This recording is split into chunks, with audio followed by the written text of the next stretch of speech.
nueva biblioteca del niño mexicano. La rebelión de Pascual Orozco, por Francisco Serrano. A finales de octubre de 1910, en los estados del norte de México, principalmente Chihuahua, Coahuila y Durango, las ideas revolucionarias crecían como incendio en un pastizal seco. Francisco I. Madero había proclamado el Plan de San Luis Potosí, en que convocaba a los mexicanos a sublevarse contra la dictadura de Porfirio Díaz, y muchos inconformes vislumbraron la posibilidad de vengarse de los abusivos caciques y los jefes políticos locales que los oprimían. Entre los más decididos estaba Pascual Orozco, un arriero nacido cerca de San Isidro, municipio de Guerrero, en Chihuahua.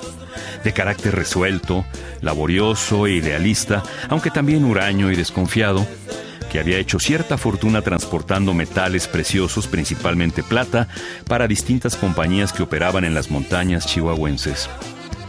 En su juventud se había enfrentado a balazos con los hijos del cacique de San Isidro.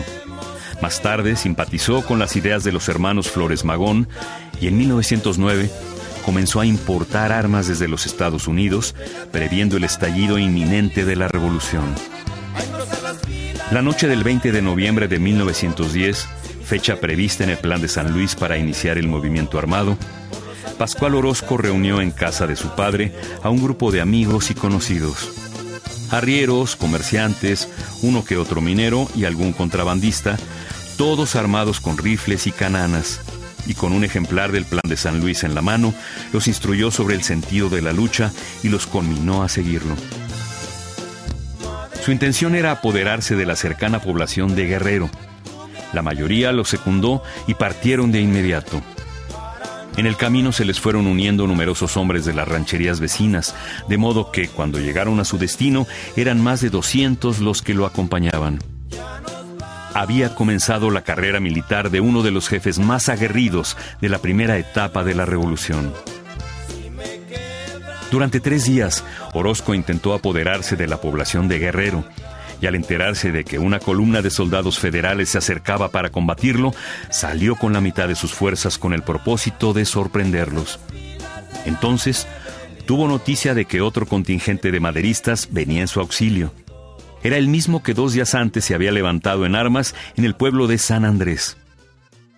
El jefe de ese contingente se llamaba Francisco Villa.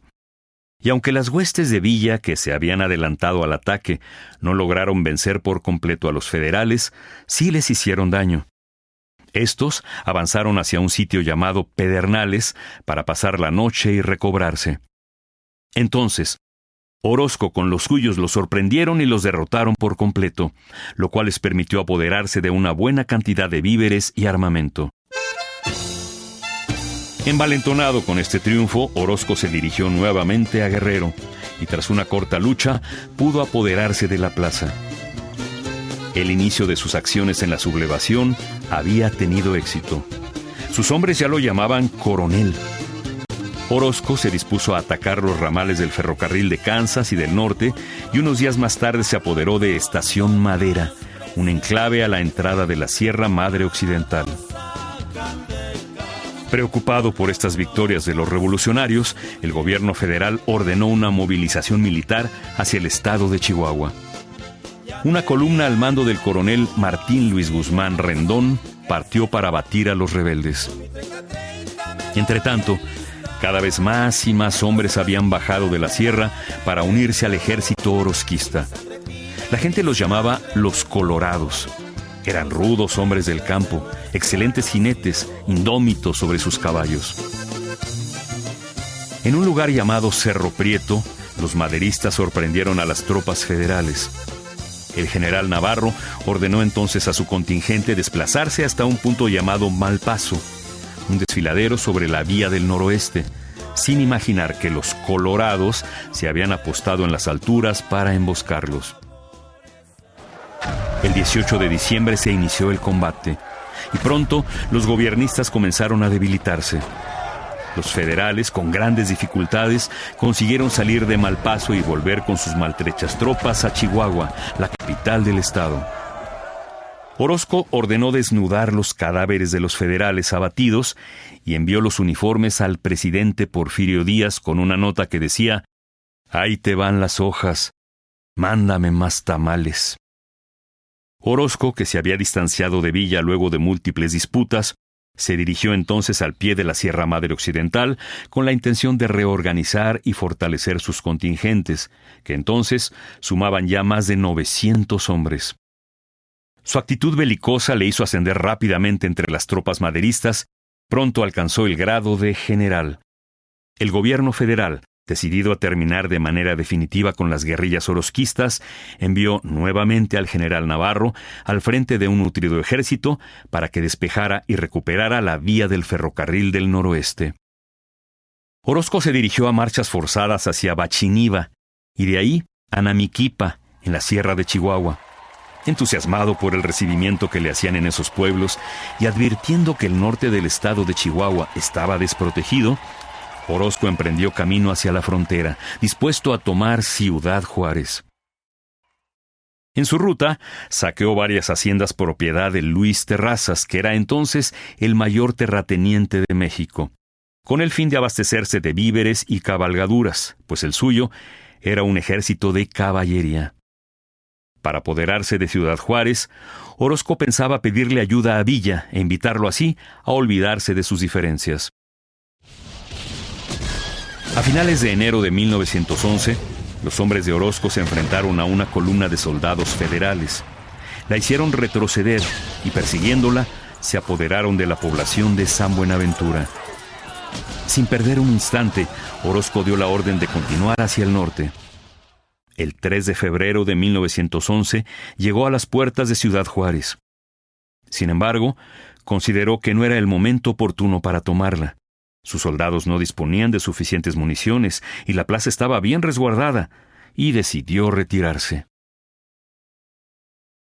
Mientras tanto, Madero, que se encontraba en El Paso, Texas, cruzó el río Bravo, y el 13 de febrero entró en suelo mexicano, convertido ya el coahuilense, de acuerdo con el Plan de San Luis, en presidente provisional de México.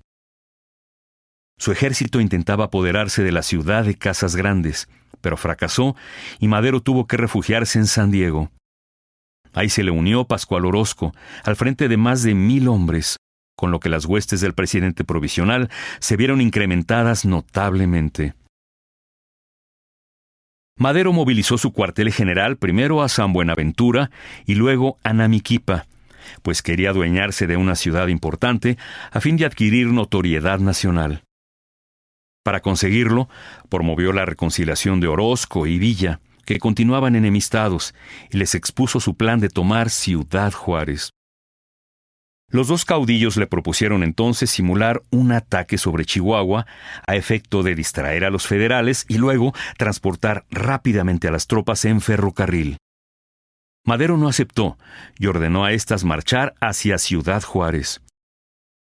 Su ejército avanzó a lo largo de las estribaciones de la Sierra Madre y el 12 de abril entró en Casas Grandes, prosiguiendo su ruta hasta las inmediaciones de Ciudad Juárez. Pascual Orozco y Francisco Villa, acampados en las cercanías, se disponían a entrar en acción la mañana del 21 de abril. Pero en el último momento, Madero dio la orden de posponer el ataque y firmó un breve armisticio.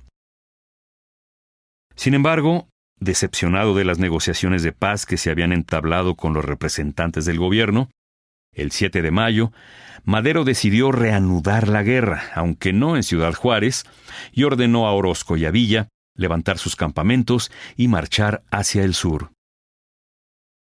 Un día después, alarmado, se enteró de que los dos jefes revolucionarios, contraviniendo sus órdenes, habían iniciado el ataque. Madero duda, los amenaza. Más tarde, les envía refuerzos. 3 días después, el 10 de mayo, los revolucionarios toman Ciudad Juárez.